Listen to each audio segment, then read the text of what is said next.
Yeah. Hallelujah. Praise Yah. So we are continuing in this lesson that we have been in. We've done a couple of parts thus far, and it is on Make Us One. Make Us One. And where we began, I'm not going to go back through the last two teachings. So um, you both teachings are on Facebook. Both teachings are on YouTube. You can go back and you can review those. You can look at them, listen to them on part one and part two. I will hit on some of the main things just to bring us up to speed. And one of those things is looking at the cause. So if Yahweh is making us one, then there is an inherent thought that what? We're not one. That there is a division. And what is that division? We see that the plot for division began in the garden. And it started in the garden. And we see that it started by the introduction and the thought planted in Hava's head, in Eve's head. And that was of what? Disobedience. Disobedience. So the introduction of the thought of this is like, I cannot do what the Most High said that I should do. Or I can do what the Most High said I should not do. Thus, disobedience is interjected. As disobedience is interjected, we then come to a place where what happens? That division. Because what did he do? Separated between man and woman, between husband and wife. And he came in and he had a conversation with Eve, with Hava. And he introduced this idea. And as soon as she ate, she gave to her husband who was with her,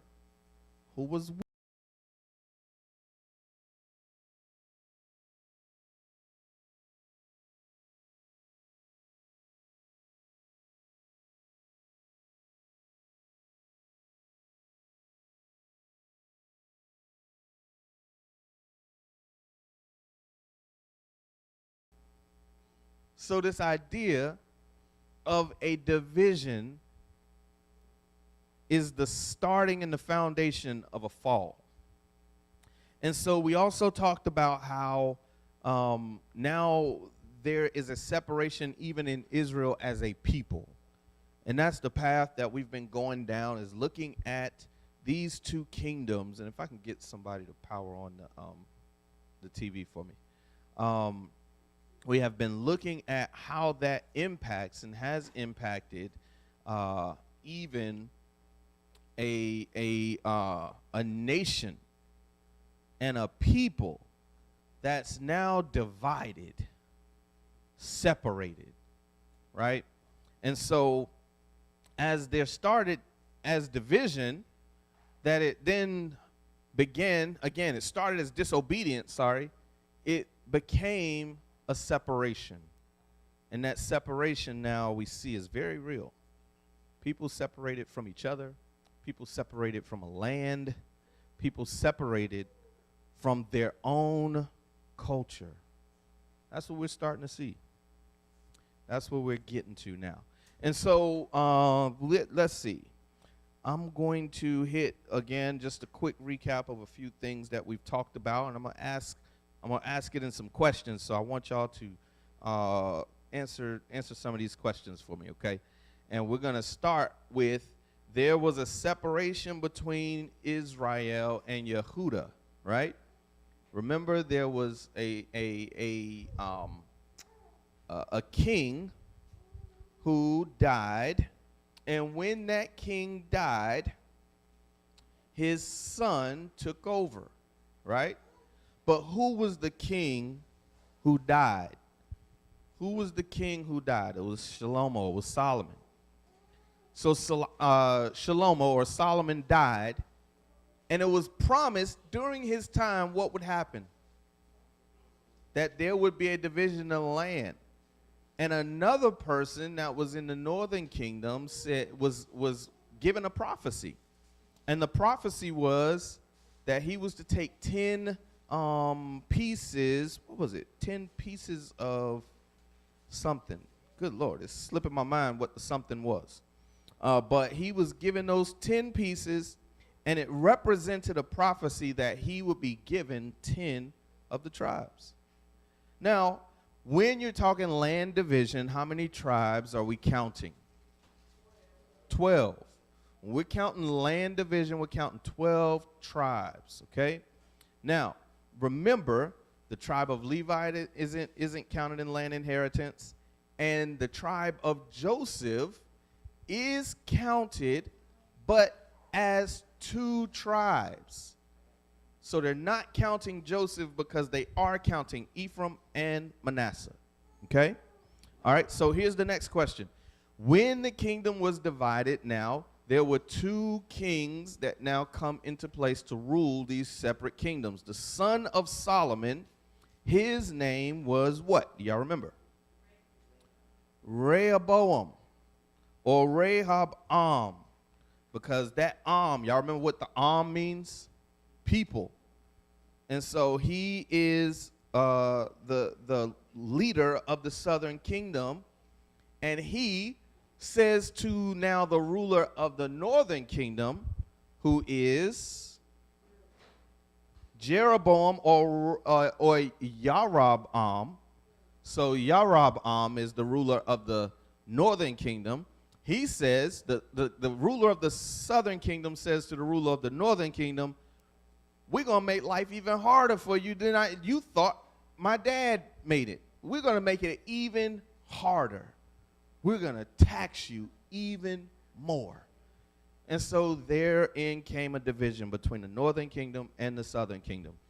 Who was the southern kingdom most often referred to as?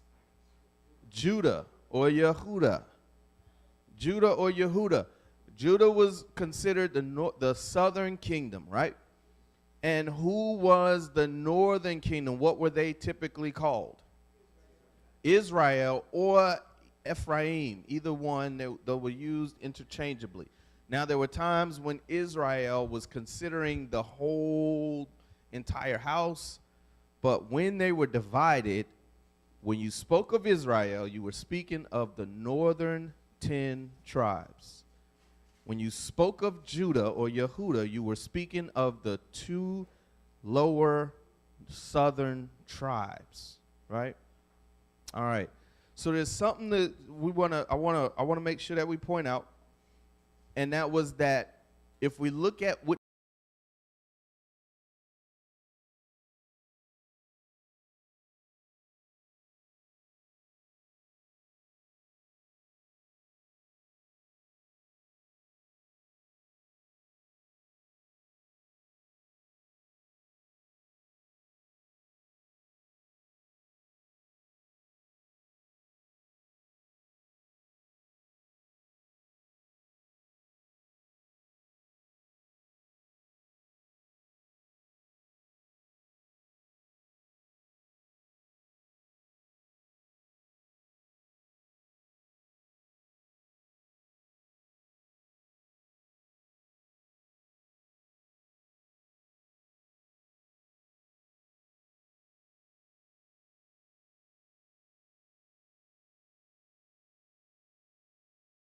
is referred to as, or Yahweh, he says, let's see, it's Hosea chapter 1. Let's just hit on that really quickly, and then we will start. This is where we left off. Hosea chapter 1 and verse 6 through 10. And remember what was happening here, that Hosea's wife had 2 children. And those children were given names. One name was, call her name Lo Ruhamah. And no longer do I have compassion on the house of Israel. Remember that Hosea was prophesying and speaking to which tribe, which part of the kingdom? The north, Right. The northern kingdom. Hosea was speaking to the northern kingdom. And he said that you're going to call their name, or this child, this daughter who is a prophecy of what's happening with Israel. He says, call her Lo Ruhamah. Lo meaning no. And there being now compassion, no compassion. For I will no longer have compassion on the house of Israel. That's one of the things we're going to go over. Why did Yahweh not have compassion on Israel anymore? He was fed up. He was sick and tired of being sick and tired. We'll go through a little bit of that. Then the other child says, I still have compassion on the house of Yehudah, by the way. So there's that piece. And then the other child, he said, now, call this child Lo Ami. Lo Ami, which is no, my people. Ami being my people. So he's saying, you are not my people. Then we went to Jeremiah. I think it was around chapter 3, I want to say. And he said, I will give you a certificate of divorce. Speaking to Israel, speaking to the northern kingdom. The northern kingdom. You are not my people. So this lines up with that. You are not my people. Jeremiah, this is around the same time frame. He's saying, I give you this certificate of divorce.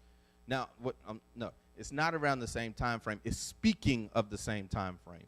But these are different times. But when we read in Jeremiah, Jeremiah is actually speaking to the southern tribes, and this is already taking place with the northern. But he's reminding them of what happened. And so here, now, we see in verse 10, it says, yet the number of the children of Israel shall be as the sand of the sea, which is not measured nor counted, and it shall be in the place where I said to them, you are not my people, that they shall be called sons of the living El. So there is something happening. There's something happening. There's now a prophecy being spoken. I want to draw your attention to one important detail as we pause right here before I read verse 11. This is speaking of a return, or this is speaking of a regathering of Israel, right? He says, you're not my people. I'm not having compassion. And he says, now, from the place that I say that, it shall be said that you are the sons of the living El. There is a redemption that's taking place. There's a redemption that's taking place because you're not my people. Now he's saying you are the sons of the living El. Now, does anybody see here where he has put a time limit on that?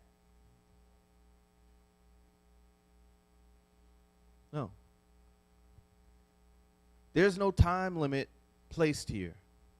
There's no time limit placed, and that's going to be important as we move to the next part of the teaching. So let's read this last verse, and then that will end the recap, and then we will move forward. And the children of, verse 11, and the children of Yehudah and the children of Israel, y'all hear that? The children of Yehudah and the children of Israel, those are the two southern and northern, shall be gathered together and appoint for themselves one head. Why is that important? Why is that important? They will appoint for themselves one head. Because remember what happened at the time of Yeroboam and Rehoboam. What happened? They had two separate heads, and they went going at each other. Next thing you know, two separate kingdoms, two separate governments. Y'all remember what the king of the northern kingdom did? He decided that he was going to start having feast days on a whole other calendar. He was just like, we'll do it on, I don't know, the 8th month. Just making up stuff. Literally started making up stuff. And so, and there's more. Oh, wait, there's more. But so that is that coming back together, appoint for themselves one head, and shall come up out of the earth for great is the day of Yisrael. Yisrael. Anybody remember what that means? Anybody remember what Yisrael means? Yisrael. We broke that word down. Y'all remember what it means? Tell me the last part of the word. El. What does that mean? That is the mighty one or God. So, God who sows. So that's God who sows. So you have there, great is the day of God who sows. There is a sowing. What do we mean by sowing? Israel has been scattered, right? Yehuda has been scattered, right? But there is now, this is a prophecy, and this is what we're going to, we'll start at the second chapter of Hosea, which will get us into another part of the coming back together. We're going to start a little bit of jumping back and forth between that coming together and the separating. But here it says that they're going to come, and they're going to be my people. They're going to be called sons of the living Elohim. And it's going to be Yehuda, children of Yehuda, and children of Israel. And they're going to gather together, appoint one head. They have been sown. Where have they been sown? All the earth. All the earth. So let's go to chapter 2 of Hosea. Still in the book of Hosea. Chapter 2. Let's look at verse 19 through 23. And again, let's, matter of fact, let's do this real quick before we go there. Let's take a look at this chart. And I want you to recognize something in here. Who is prophesying at the time of the captivity of the northern kingdom? Now, just to kind of so you can see what it is, this is the split between the north and the south. The yellow is the north, the green is the south. So you see the yellow, you see the king that is named there, that is Jeroboam or Yarab-am, and then the last part, the bottom green, you see there, that is Rehoboam or Rehoboam. So where you see yellow, northern. When you see green, southern. And the timelines are just now going along. All right, so we're jumping ahead to come, get some information, then come back. All right, so who is the prophet that is in place when the northern tribe is taken into Assyrian captivity? Who's the last prophet? Hosea. See that? Hosea is the last prophet. Down here are the prophets, that yellow and blue. You see that right there? Hosea is the last prophet there. And this is the ruler that is in place, who's also Hosea, at the time when they go into captivity. That's important to remember. So when he is issuing his warnings, that he is trying to stop them from experiencing what he has been told will happen if they don't turn. And that's the prophecy that we read in chapter 1. So let's go to chapter 2. Let's read verses 19 to 23. And it says, "And I shall take you as a bride unto me forever, and take you as a bride unto me in righteousness and in right ruling and loving commitment and compassion. And I shall take you as a bride unto me in trustworthiness, and you shall know Yah. And it shall be in that day that I answer, declares Yahweh, that I answer the heavens, and they answer the earth. And the earth answer the grain and the new wine and the oil, and they answer Yisrael." That's Yah who sows. "And I shall sow her for myself in the earth." Y'all see that? I shall sow her in the earth in the earth. I shall sow her for myself in the earth, and I shall have compassion on her let me slow down. And I shall have compassion on her who had not obtained compassion. Where does that come from?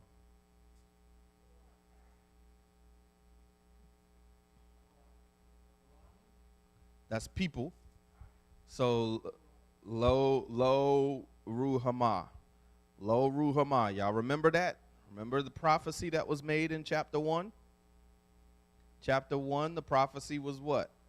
Name this daughter Lo Ruhama. Right here. And what does Lo Ruhama mean? It says, for no longer do I have compassion.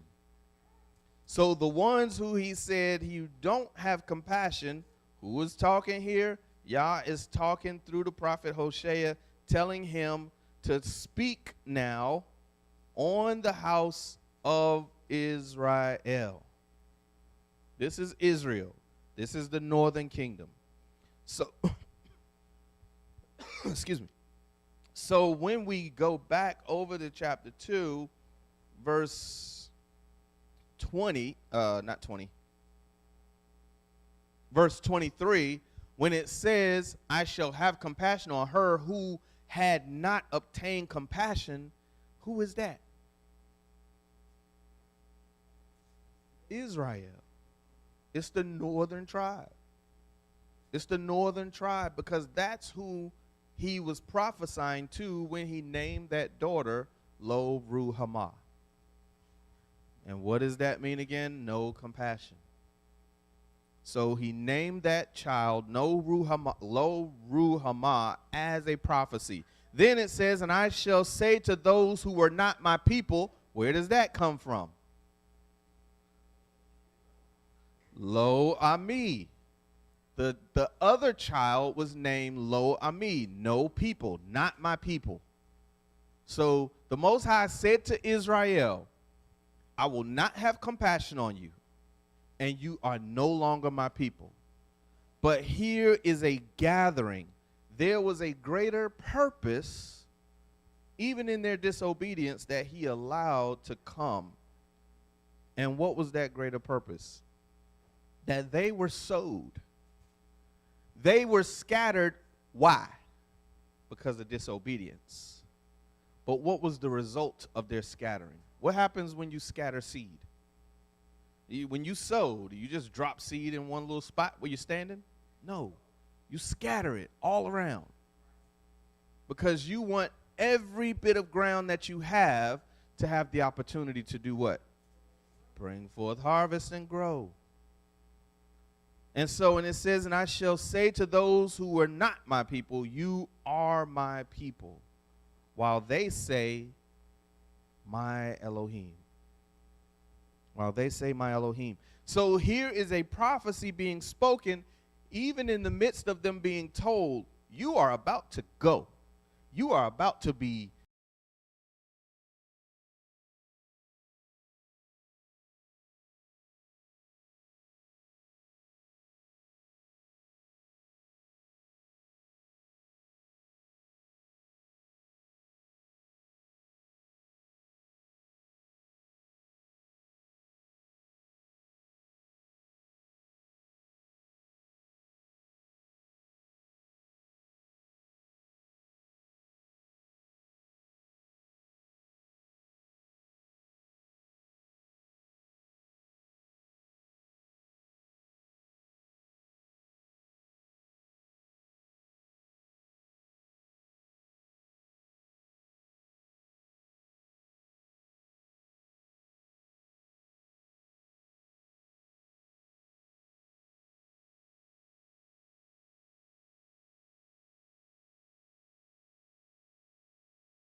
sovereign of Asher, in the 9th year of Hoshea, who was the king, the sovereign of Asher captured Shemaron and exiled Israel to Asher.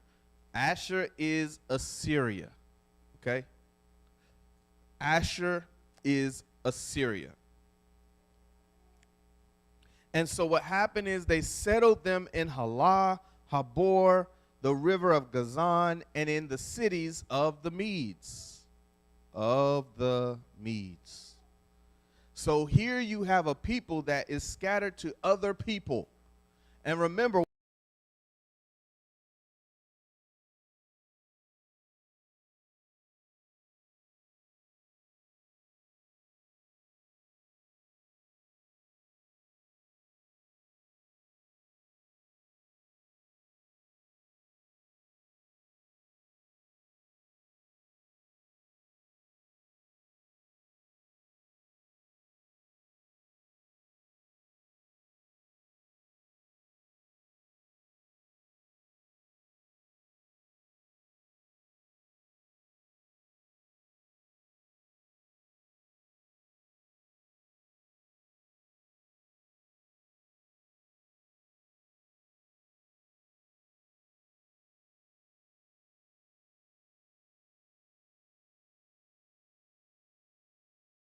Yahweh removed Israel from his presence, as he spoke by all his servants, the prophets.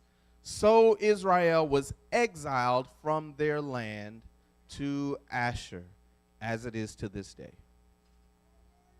This is what happened. And again, Asher is Assyria. They were exiled.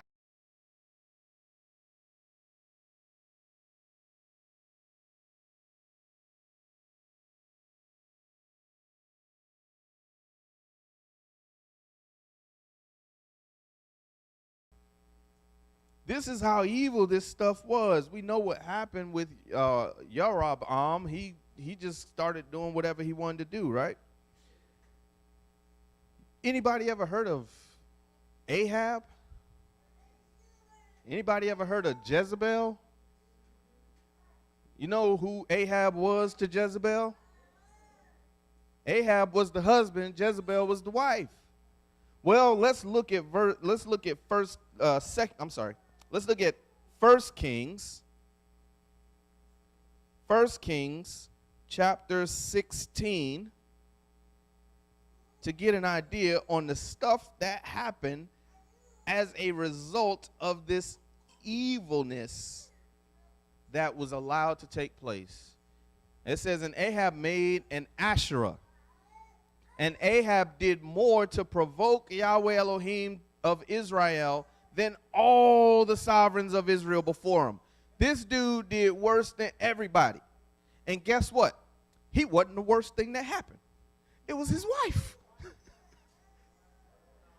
His wife was even worse than him. So here you have, guess what Ahab was the king of? Northern. He was the northern king.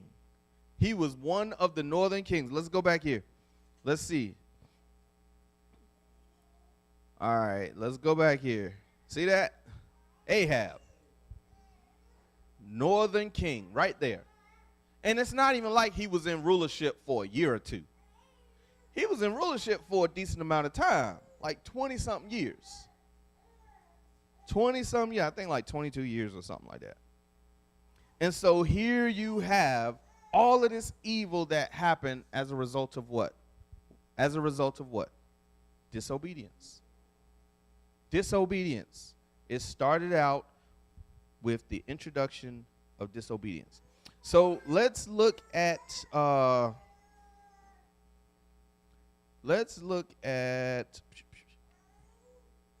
southern kingdom now.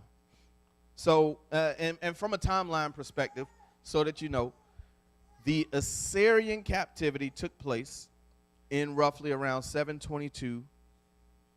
That's when they came in and took away the northern tribes of Israel into captivity. Now, Yahweh is on these people's side, supposed to be, right? So somebody trying to come in and take them over, wouldn't the Most High fight their battles for them and make sure that they can't prevail?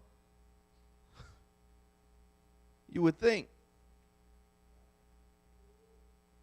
But what happens when this people have done evil on top of evil, on top of evil, on top of evil? The Most High said, you know what? I'm out. I'm done. And he says, I will not have compassion on you. And what else did he say? Lo Ami, you are not my people. Why are we not? Why did he say you're not my people? Because now you belong to who? The Assyrians. Asher got you. And when Asher got you, Asher has sent you out. And do y'all think they just took them in and was like, oh, these are our new little cousins and little brothers. They're going to teach us how to worship Yahweh and all that kind of stuff. Y'all think that's what happened? Nah. It was like, number one, y'all's are slaves. Number two, all y'all's gods. Oh, you only got one? Y'all really messed up. Y'all only got one God? Forget all of that. We got a whole bunch of gods over here that y'all going to have to learn about. They were forced to assimilate into these people. They were forced to assimilate. When do we see, what's another example? What's another example about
So one thing you'll notice is that here,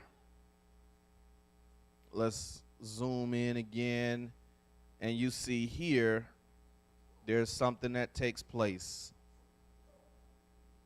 There's something that takes place right here. Temple is destroyed. Jehoiakim, during his time, something takes place. What is that something? That is the capturing of Yehuda, and they are taken into Babylonian captivity. They're taken into Babylonian captivity.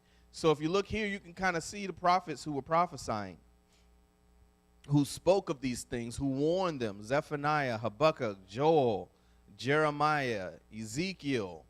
All of these warned of what would happen, what was to come. All of them lived during this time. Daniel, Obadiah. They all lived either leading up, during, or right there, during that captivity, time of captivity for the people that I've read out. All right, so let's go back over to the scripture here. And let's read what is happening. Jeremiah chapter 25, verse 3. We're going to read verse 3. To the 10th year of Yoshiyahu, son of Ammon, sovereign or king of Yehuda. Yehuda is the southern kingdom, remember. Even to this day, this is the 23rd year in which the word of Yahweh has come to me. Who's the me? Who's speaking? Jeremiah or Yirmiyahu. And I have spoken to you, rising early and speaking, but you have not listened. You have not listened. Yeah, so since we've been going through the book of Jeremiah, we can see, and we've been tracking, man,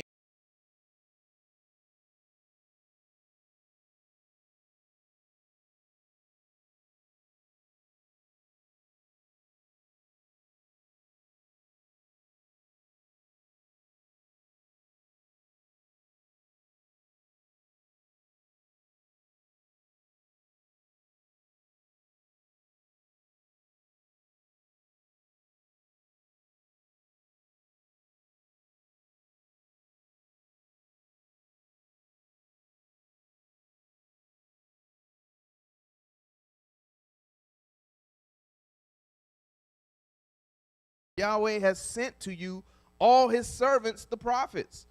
So it wasn't just Jeremiah. We read off all of those prophets that was living during that time. We see their writings, many of them writing to either the northern and southern kingdom or the northern or southern kingdom.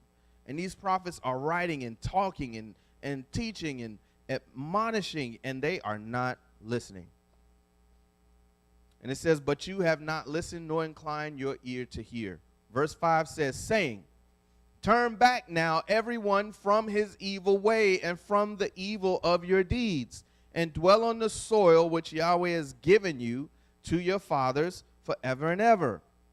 And do not go after the mighty ones to serve them and to bow down to them. And do not provoke me with the works of your hands, so that I do no evil. But you did not listen to me, declares Yahweh, so as to provoke me with the works of your hands for your own evil. Therefore, thus said Yahweh of hosts, because you did not obey my words, see, I am sending and taking all the tribes of the north, declares Yahweh, and Nebuchadnezzar, the sovereign of Babel, my servant. He just called Nebuchadnezzar, the king of Babylon, his servant. The Most High said that. And shall bring them against this land and against its inhabitants and against these nations all around, and shall put them under the ban and make them an astonishment and a hissing and everlasting ruins, meaning ruins as far as you can see.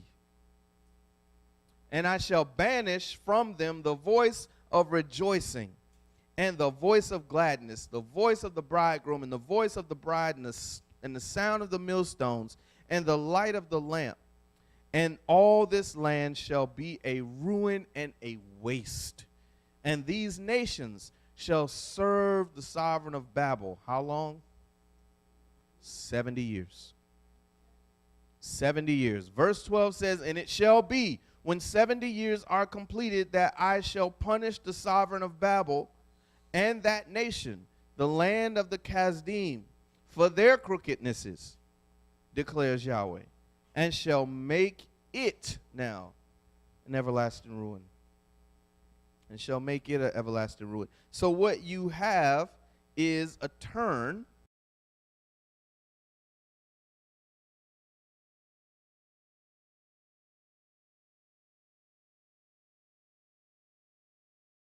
now I'm going to bring you back. I will have compassion.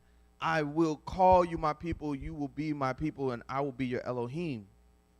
There's a restoration, but remember, he didn't put a timeline with Israel. What's the timeline with Yehuda? 70 years. There's a timeline given to Yehuda, and they're specifically in Babylonian captivity. Specifically in Babylonian captivity. So that took place around 586 for the Babylonian captivity. So 722 was the Assyrian, the northern tribes to the Assyrian captivity. 722. And then 586 was the southern kingdom to Babylonian captivity. That's a very long time. In between that is what? Let's see. That's down to, that's 100 and, somebody do that math for me. 22 plus 24, 146 years, I think, is what my eyes is telling me. 146 years. And so there was that amount of time when the children of Israel were in captivity while their brethren, the southern tribes, were still free. And they knew it. And the southern tribes still did the same things that allowed their brethren to be taken into captivity. Still did the same things. Still did the same things. And so, but the thing is, there was a timeline. So let's now look at chapter 29, still in Jeremiah. Chapter 29. Most people go to verse 11. Let's go to verse 10 because it actually gives us some context for what's happening. Jeremiah chapter 29, verse 10. This is to which kingdom? North or south? Southern kingdom. That's right. This is to the southern kingdom. And it says, for thus said Yahweh, when 70 years are completed at Babel, I shall visit you and establish my good word toward you to bring you back to this place. Yahweh just made a promise. He says, for I know the plans I am planning for you, declares Yahweh, plans of peace and not of evil, to give you a future and an expectancy. Then you shall call on me and shall come and pray to me, and I shall listen to you. Verse 13, and you shall seek me, and shall find me, when you search for me with all your heart. Listen, how is it that they are going to return? How is it that they're going to return? Is he just going to be like, oh, well, the 70 years is up, boom? No. He knew that by the end of that 70 years, they'd have their act together. Because he still says, then you shall call on me, and I shall come. You shall pray to me, and I shall listen to you. You shall seek me, and shall find me. If they're not seeking, are they finding? If they're not praying, is he listening?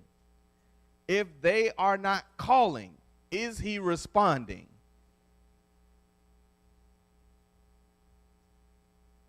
Verse 14, and I shall be found by you, declares Yahweh, and I shall turn back your captivity, and shall gather you from all the nations, and from all the places where I've driven you, declares Yahweh, and I shall bring you back to the place from which I have exiled you. So just like the northern tribe, the southern tribes were scattered. It says, I'm going to send all of these places. Now, they went into Babylonian captivity. And if you read through historically, you'll see that they went in these stages and phases. You know, it was we take this amount of people and it came back and got some more and came back and got some more. And, you know, by the time it was all said and done, they had taken over the entire southern tribe of Yehuda. And they were now under Babylonian captivity. Thus, now you start to think of those familiar stories, like the 3 Hebrew boys in the fire. Where were they when that happened? Babylon. Why were they put into the fire? Because they refused to bow. They refused, when that noise happened, to give worship. And what was happening when they were in captivity? What was happening? They were being trained to do exactly what they were told not to do. Here's the difference.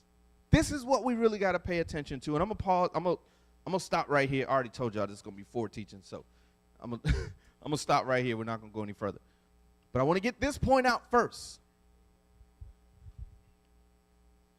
What were they doing to end up in captivity? Bowing down to other gods, bringing in other worship, doing all of this and all of that, cutting a fool, right? But they was doing it on their own. It's a little bit different. It's a little bit different when you choose to act a fool. But then what if you are made to do it? What if you are now taught to do it? What if it is now ingrained in you? What if it is now a very purposeful attempt to erase everything that you really and truly are? Have you ever said this to your kids? You ever get a scenario where you know that the end result ain't good? You know it ain't gonna kill them. So let me preface with that. You know they ain't gonna die from the scenario, but they are determined to do it, and you tell them, look, don't, and they like, well, and then you say, okay, do it. And then they do it, and all those regrets start coming back, and they're like, ooh, either it's my stomach hurt because you really told me I shouldn't eat that, and I ate it anyway. You see the results of it. We see those results, and now it is not that you are, they all happy and doing wrong, right? But what about when you're forced to do it? What about when your culture is being stripped from you on purpose? What about when you are being forced? Why, again, were those 3 Hebrew sons thrown into that fire? Because they refused to bow. Which means all their other brethren did what?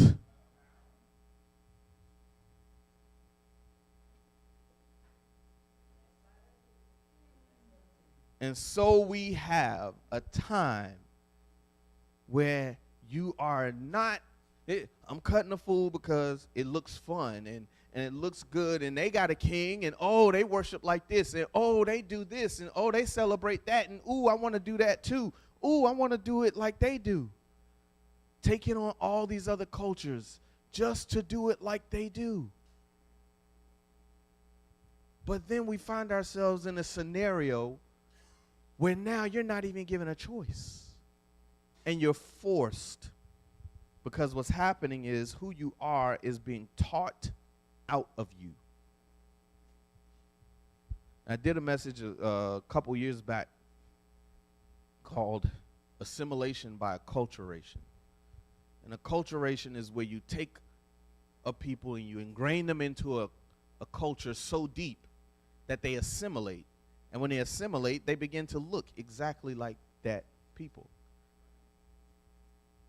Y'all, this is why we keep everybody's holidays. We keep everybody's celebrations. We keep everybody's this and that. If you pinch me on St. Patrick's Day, because I ain't got on green, one more time. But we take on everything. We take on everything. And so this has become now a process that we have got to undo.